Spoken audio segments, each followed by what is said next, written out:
మా నాయన నిండు వాసనంతనే ఓ నాయన మా నాయన ముఖమప్పుడు మా నాయన పండు పున్నమంటనే ఓ నాయన నేను పుట్టినప్పుడు మా నాయన నిండు వాసనంతనే ఓ నాయన మా నాయన ముఖమప్పుడు మా నాయన పండు పున్నమంటనే ఓ నాయన మా నాయన గుండె తట్టేలా చేసి నన్ను ఊయల ఊపనంటనే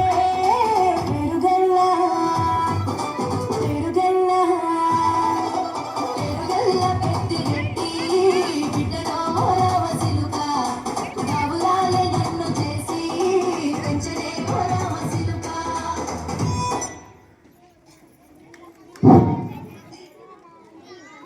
ఇప్పుడు కొద్ది గ్యాప్ తీసుకొని మన కార్యక్రమానికి విచ్చేసిన